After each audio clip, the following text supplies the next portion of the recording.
Malam itu, aku, Pak Darmin, seorang sopir ambulans, menerima panggilan dari puskesmas di desa Kalimulyo. Katanya ada jenazah yang harus diantar ke rumah keluarganya di desa terpencil bernama Gunung Jati. Aku sudah biasa mengantar jenazah, tapi entah kenapa malam itu rasanya berbeda. Hawa dingin seperti menelusup hingga tulang, meski mesin ambulans sudah kupanaskan. Setelah memastikan semuanya siap, aku bersama petugas medis, Bu Sari, mengangkat peti jenazah ke dalam ambulans. Bu Sari terlihat gelisah, matanya sering melirik ke kanan dan kiri. "Pak Darmin, desa Gunung Jati itu katanya angker loh. Bapak hati-hati ya," katanya sambil memaksakan senyum. Aku hanya mengangguk dan mencoba tetap tenang. Lagi pula, aku tidak percaya pada cerita-cerita seperti itu. Jalan menuju Gunung Jati gelap gulita. Lampu jalan tidak ada. Hanya cahaya bulan yang samar-samar menembus daun-daun pohon besar di kiri kanan jalan. Aku mencoba menghidupkan radio untuk mengusir sunyi, tapi hanya suara statis yang terdengar. Anehnya, setiap kali aku menoleh ke kaca spion, seolah ada bayangan hitam yang mengikuti di belakang ambulans. Namun, ketika kulihat lebih jelas, tidak ada apa-apa. Di tengah perjalanan, Bu Sari tiba-tiba memintaku berhenti. "Pak Darmin, saya rasa ada yang salah dengan peti jenazah itu," katanya sambil menunjuk ke belakang. Aku menoleh, jantungku berdetak lebih cepat. Peti itu, yang seharusnya terikat erat, kini bergeser sedikit. Tapi itu bukan hal yang aneh. Mungkin hanya guncangan jalan yang membuatnya bergeser. Saat aku turun untuk memastikan peti itu tetap aman, aku merasakan sesuatu yang dingin menyentuh punggungku. Aku menoleh cepat, tapi tidak ada siapa-siapa. Angin malam berhembus kencang, membawa aroma aneh yang tidak pernah aku hirup sebelumnya. Rasanya seperti bunga melati, bercampur dengan bau tanah basah. Ketika aku kembali ke kabin, Bu Sari terlihat pucat. "Pak Darmin, barusan saya dengar suara ketukan dari dalam peti," katanya dengan suara bergetar. Aku terdiam sejenak, mencoba mencerna apa yang barusan dia katakan. Mungkinkah hanya imajinasinya? Atau... Aku menguatkan hati, melanjutkan perjalanan, tapi ketegangan semakin terasa. Suara-suara aneh mulai terdengar, seperti bisikan pelan di telinga. "Jangan berhenti." Suara itu begitu nyata hingga membuatku merinding. Aku memandang Bu Sari, dan dia hanya bisa memeluk dirinya sendiri, ketakutan. Ketika kami hampir sampai di tikungan terakhir menuju desa Gunung Jati, tiba-tiba mesin ambulans mati. Aku mencoba menyalakannya kembali, tapi tidak berhasil. Hening menyelimuti kami. Di kejauhan, aku melihat bayangan hitam berjalan perlahan mendekati ambulans. Bayangan itu semakin jelas, menyerupai seorang perempuan berambut panjang dengan kain putih yang melayang-layang tertiup angin. Aku dan Bu Sari saling berpandangan, tidak tahu harus berbuat apa. Perempuan itu berhenti tepat di depan ambulans. Matanya yang hitam pekat menatap lurus ke arahku. Aku tidak pernah merasakan ketakutan seperti ini sebelumnya. Suara bisikan itu kembali terdengar. Lebih jelas, "Kembalikan aku." Bu Sari mulai menangis. Sementara aku mencoba memutar kunci kontak sekali lagi. Mesin menyala, dan tanpa berpikir panjang, aku menginjak pedal gas sekuat tenaga. Ambulans melaju kencang, meninggalkan bayangan perempuan itu. Tapi aku tahu, ini belum selesai. Setelah beberapa menit, kami akhirnya sampai di rumah duka. Keluarga jenazah sudah menunggu dengan wajah penuh kesedihan. Ketika peti dibawa turun, seorang nenek tua dari keluarga itu tiba-tiba berseru, "Kenapa kalian bawa dia malam hari? Rohnya belum tenang." Aku dan Bu Sari hanya bisa saling pandang. Pertanyaan itu terus terngiang di kepala. Apa yang sebenarnya kami bawa sepanjang perjalanan tadi? Dan siapa perempuan yang kami lihat di tikungan? Semua itu masih menjadi misteri. Namun, malam itu aku tahu satu hal.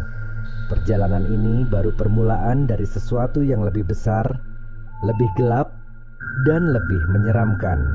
Keesokan harinya, aku berpikir untuk tidak lagi menerima tugas malam. Tapi panggilan tugas datang lagi. Kali ini, aku harus mengantar jenazah dari puskesmas ke Desa Sukamaju, desa yang tidak kalah terpencil dari Gunung Jati. Meskipun rasa takut masih menghantui, aku tidak punya pilihan. Pekerjaan ini adalah nafkahku. Sore itu, aku mempersiapkan ambulans lebih awal. Sebelum berangkat, aku menemui Bu Sari. Anehnya, dia menolak untuk ikut. "Pak Darmin, saya merasa tidak enak. Sepertinya ada sesuatu yang tidak beres dengan tugas kali ini." "Hati-hati ya Pak," katanya dengan wajah cemas. Aku memutuskan untuk berangkat sendiri. Saat memasukkan peti jenazah ke dalam ambulans, aku merasa seperti diawasi. Aku menoleh, tapi tidak ada siapa-siapa.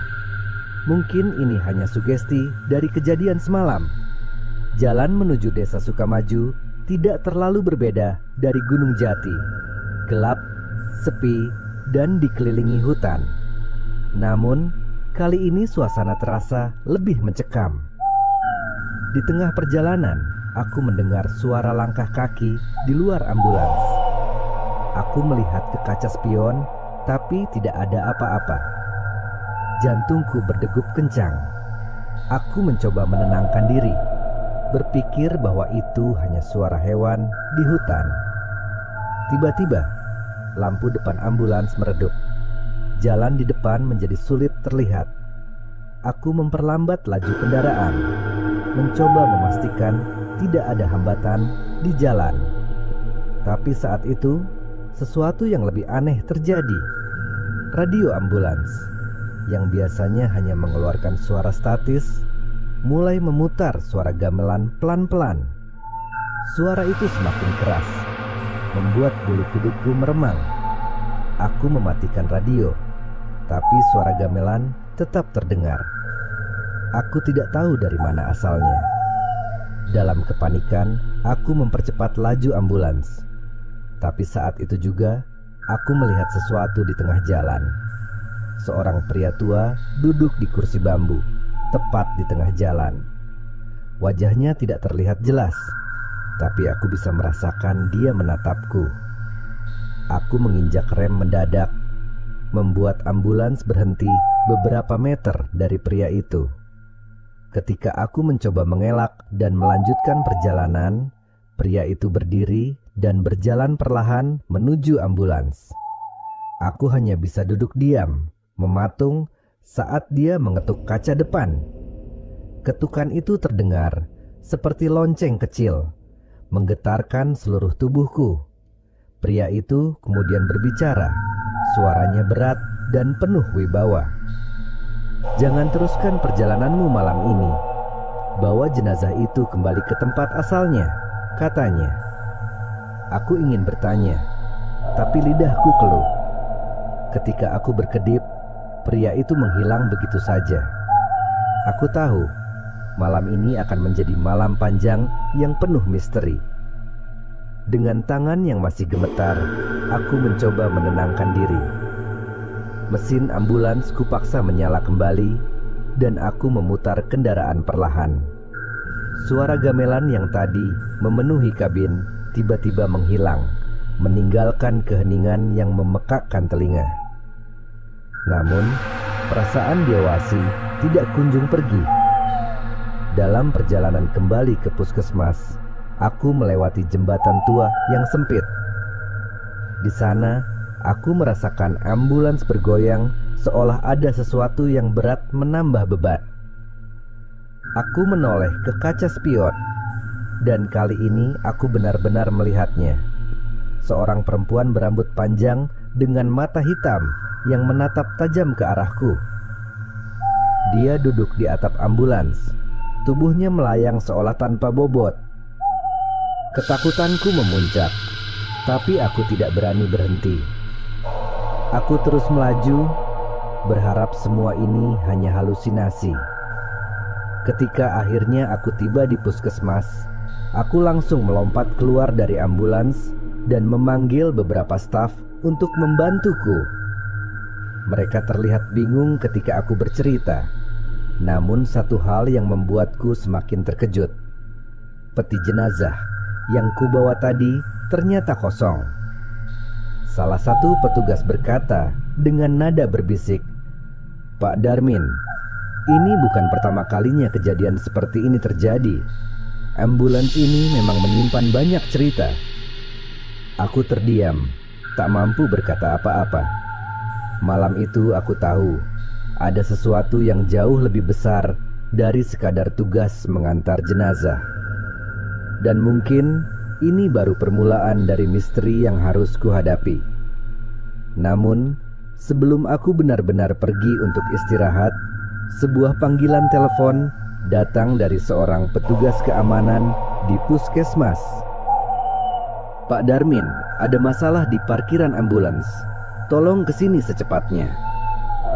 Meski tubuhku lelah, aku segera berlari ke parkiran. Di sana, ambulans yang baru saja ku kendarai terlihat bergetar pelan, seolah ada sesuatu yang bergerak di dalamnya. Petugas keamanan berdiri di sudut, wajahnya penuh ketakutan. "Saya dengar suara dari dalam ambulans, Pak. Seperti seseorang sedang mengetuk-ngetuk dari dalam." Jantungku berdegup kencang. Aku tahu aku tidak punya pilihan selain membuka pintu belakang ambulans itu. Dengan tangan gemetar, aku meraih pegangan pintu. Ketika pintu terbuka, aku melihat peti jenazah yang tadinya kosong kini tertutup rapat dengan tali pengikat yang kusut seolah-olah dipaksa oleh sesuatu dari luar. Dari dalam peti, suara ketukan terdengar jelas, berirama pelan namun menusuk telinga. Aku melangkah mundur, napasku terengah-engah. Petugas keamanan hanya bisa memandang tanpa berkata-kata. Tiba-tiba, suara ketukan itu berhenti.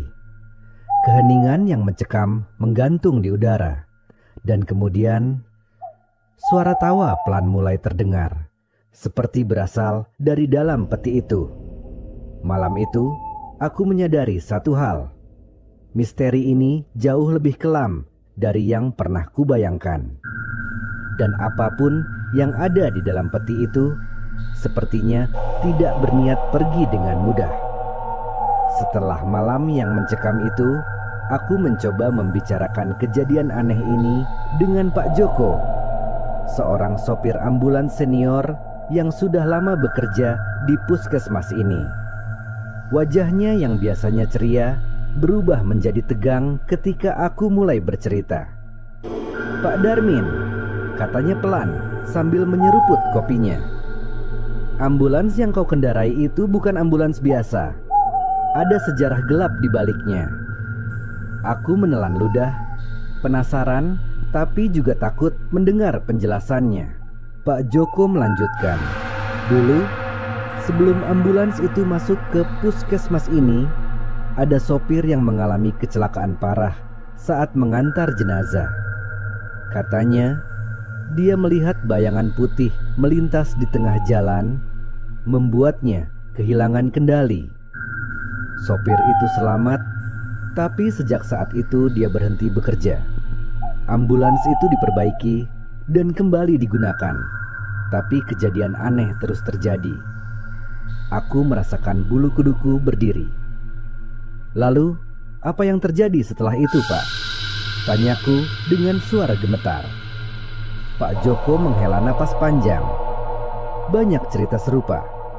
Suara gamelan, ketukan di peti jenazah, bahkan penampakan perempuan berbaju putih. Ambulans itu seolah membawa energi yang tidak bisa dijelaskan. Beberapa sopir yang mencoba menggunakannya akhirnya memilih pindah tugas atau berhenti bekerja. Mendengar cerita itu, aku merasa semakin bingung sekaligus takut. Tapi Pak Joko menatapku dengan serius dan berkata, "Kalau kau tetap ingin bekerja di sini, ada satu hal yang harus kau ingat. Jangan pernah mengantar jenazah sendirian, apalagi di malam hari." Nasihat itu terngiang di kepalaku. Aku tahu pekerjaanku sebagai sopir ambulans tidak akan pernah sama lagi setelah malam-malam penuh misteri ini. Namun, di balik rasa takutku, ada dorongan untuk mencari tahu lebih banyak tentang apa yang sebenarnya terjadi dengan ambulans itu dan bagaimana aku bisa menghadapinya. Keesokan harinya, aku masih memikirkan cerita Pak Joko. Aku memutuskan untuk mencari tahu lebih banyak tentang ambulans itu. Aku pergi ke gudang penyimpanan di puskesmas, tempat semua catatan lama disimpan. Setelah beberapa jam mencari, aku menemukan dokumen tua yang usang, penuh debu. Dokumen itu adalah catatan perjalanan ambulans dari bertahun-tahun yang lalu. Di salah satu lembar, aku menemukan laporan kecelakaan yang disebutkan Pak Joko. Ternyata, sopir yang mengalami kecelakaan itu adalah Pak Samin. Rasa penasaran membuatku ingin mencari Pak Samin, berharap dia masih hidup dan mau menceritakan kisahnya. Setelah bertanya pada beberapa orang di puskesmas, aku mendapat informasi bahwa Pak Samin tinggal di sebuah desa terpencil di kaki gunung. Dengan tekad bulat, aku memutuskan untuk menemuinya. Perjalanan ke sana memakan waktu beberapa jam, melewati jalanan sempit yang berliku. Hawa dingin mulai terasa ketika aku tiba di desa itu. Aku menemukan rumah Pak Samin, sebuah rumah kayu kecil yang tampak tua dan sunyi. Aku mengetuk pintu, dan seorang pria tua dengan tubuh ringkih membukanya.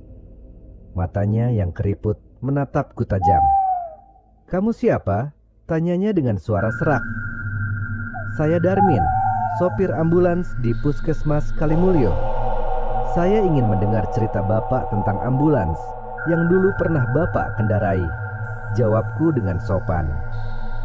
Pak Samin terdiam sejenak, lalu mempersilahkanku masuk. Kami duduk di ruang tamu sederhana yang hanya berisi meja dan beberapa kursi kayu. Dia menghela napas panjang sebelum mulai bercerita. "Ambulans itu bukan kendaraan biasa. Dulu aku pikir semua itu hanya kebetulan. Tapi semakin sering aku mengendarainya, semakin banyak hal aneh yang terjadi," katanya dengan suara pelan. "Aku sering mendengar suara-suara aneh, melihat bayangan, dan bahkan merasa ada sesuatu yang duduk di belakangku ketika aku menyetir." Aku mendengarkan dengan saksama, rasa takut dan penasaran bercampur menjadi satu. "Apa yang sebenarnya terjadi pada malam kecelakaan itu, Pak?" tanyaku. Pak Samin menatapku dengan mata yang penuh ketakutan. "Malam itu, aku sedang mengantar jenazah ke desa terpencil. Di tengah perjalanan, aku melihat seorang perempuan berdiri di tengah jalan. Dia mengenakan kain putih panjang, rambutnya terurai, dan wajahnya pucat seperti mayat. Aku mencoba menghindar, tapi tiba-tiba dia muncul lagi di depan ambulans. Aku kehilangan kendali dan menabrak pohon besar. Dia berhenti sejenak, lalu melanjutkan dengan suara bergetar. Setelah itu, aku merasa ada sesuatu yang ikut masuk ke dalam ambulans. Aku mendengar suara ketukan dari peti jenazah dan suara tawa perempuan itu. Aku tidak tahu bagaimana aku bisa selamat, tapi sejak malam itu, aku tidak pernah mau menyetir ambulans lagi. Cerita Pak Samin membuatku merinding. Aku merasa bahwa apa yang dia alami sangat mirip dengan kejadian yang aku alami belakangan ini. Namun, aku juga merasa bahwa semua ini belum selesai. Ada sesuatu yang lebih besar dan lebih gelap di balik misteri ambulans ini, dan aku harus mencari tahu kebenarannya. Pak Samin kemudian menunjukkan sebuah benda kecil yang disimpannya dengan hati-hati di dalam kotak kayu. Itu adalah sebuah cincin emas yang terlihat sangat tua dengan ukiran yang tidak biasa. Aku menemukan ini di dalam ambulans setelah kecelakaan itu. Aku tidak tahu siapa pemiliknya, tapi sejak malam itu aku merasa ada sesuatu yang mengawasi. Aku memandang cincin itu dengan rasa ingin tahu. Pak, apakah Bapak pernah mencoba mencari tahu tentang cincin ini? Tanyaku.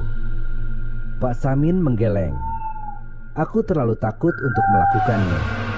Tapi aku yakin cincin ini ada hubungannya dengan kejadian aneh yang menimpa ambulans itu. Aku memutuskan untuk membawa cincin itu kepada seseorang yang mungkin bisa menjelaskan lebih banyak. Di desa sebelah ada seorang dukun bernama Mbah Surip yang dikenal memiliki pengetahuan tentang benda-benda mistis. Dengan persetujuan Pak Samin, aku membawa cincin itu ke Mbah Surip keesokan harinya. Ketika aku menunjukkan cincin itu kepada Mbah Surip, wajahnya langsung berubah serius. Ini bukan cincin biasa, katanya. Cincin ini berasal dari zaman kerajaan dulu dan biasanya digunakan dalam ritual pemanggilan arwah. Siapapun yang menyimpannya akan selalu dihantui. Penjelasan itu membuatku semakin yakin bahwa cincin ini adalah kunci dari semua misteri yang menyelimuti ambulans itu. Tapi pertanyaannya sekarang, bagaimana cincin ini bisa berada di dalam ambulans? Dan siapa yang menggunakannya untuk ritual tersebut? Mbah Surip memberikan sebuah solusi. Cincin ini harus dikembalikan ke tempat asalnya. Jika tidak, arwah yang terikat dengannya akan terus menghantui. Tapi aku tidak tahu di mana tempat asal cincin ini, dan Mbah Surip hanya bisa memberi petunjuk samar. Cari makam tua di dekat hutan tempat kau mengalami kejadian aneh itu. Mungkin kau akan menemukan jawabannya di sana. Setelah mendapatkan petunjuk dari Mbah Surip, aku memutuskan untuk melanjutkan pencarianku. Pagi itu, aku mempersiapkan diri menuju hutan di sekitar tempat kejadian aneh itu. Dalam benakku, aku yakin makam tua yang disebutkan Mbah Surip adalah kunci untuk mengungkap misteri ini. Perjalanan menuju hutan cukup menegangkan. Hawa dingin dan kabut tipis yang menyelimuti jalan setapak membuat suasana semakin mencekam. Aku membawa senter dan beberapa bunga melati, seperti yang disarankan Mbah Surip, untuk menghormati roh-roh penunggu. Setelah berjalan sekitar 1 jam, aku tiba di sebuah area terbuka di tengah hutan. Di sana, aku melihat deretan batu nisan tua yang tertutup lumut. Beberapa nisan bahkan sudah miring, seolah-olah hampir tenggelam ke dalam tanah. Aku mencoba mencari petunjuk di sekitar area itu, berharap menemukan sesuatu yang bisa mengarahkan pada asal cincin itu. Di salah satu nisan yang tampak lebih besar dan berbeda dari yang lain, aku melihat ukiran yang sama dengan pola di cincin emas yang diberikan Pak Samin. Nisan itu retak di beberapa bagian, tetapi masih berdiri tegak di tengah. Di bawah sinar senter, aku membaca tulisan di nisan itu, Ki Anom Jati, penjaga gerbang arwah. Bulu kuduku berdiri seketika. Nama itu terdengar asing, tetapi ada sesuatu yang membuatku merasa bahwa makam ini memiliki hubungan kuat dengan cincin tersebut. Aku meletakkan bunga melati di depan nisan dan mencoba berbicara perlahan. Jika ini milikmu, aku akan mengembalikannya. Tolong hentikan semua gangguan yang menghantui ambulans itu. Saat aku meletakkan cincin di atas nisan, angin tiba-tiba berhembus kencang, seolah-olah membawa bisikan-bisikan aneh yang memenuhi telingaku. Pohon-pohon di sekitar bergoyang dan suara burung hantu terdengar semakin jelas. Aku mencoba tetap tenang, meskipun hatiku terasa seperti ingin melompat keluar. Tiba-tiba, cincin itu menyala redup, memancarkan cahaya keemasan. Cahaya itu perlahan meresap ke dalam nisan, dan suasana di sekitarku berubah menjadi sunyi senyap. Tidak ada angin, tidak ada suara burung, hanya keheningan yang memekakkan telinga. Beberapa saat kemudian, aku mendengar suara pelan seperti gumaman dari arah nisan. Sosok bayangan perlahan muncul di belakang nisan, menyerupai pria tua dengan pakaian sederhana dan tongkat kayu di tangannya. Dia menatapku dengan mata tajam tetapi penuh wibawa. "Terima kasih telah mengembalikan ini. Beban kami kini terlepas." Aku hanya bisa diam terpaku. Sosok itu perlahan menghilang bersama cahaya keemasan yang masih tersisa. Setelah semuanya tenang, aku merasa ada beban besar yang terangkat dari pundakku. Meskipun perasaan lega itu datang, aku tahu bahwa pengalaman ini akan selalu membekas di ingatanku. Saat aku berjalan keluar dari hutan, aku menyadari bahwa cincin itu benar-benar menjadi penyebab dari semua gangguan di ambulans. Kini, aku hanya bisa berharap bahwa kejadian aneh itu tidak akan terulang lagi.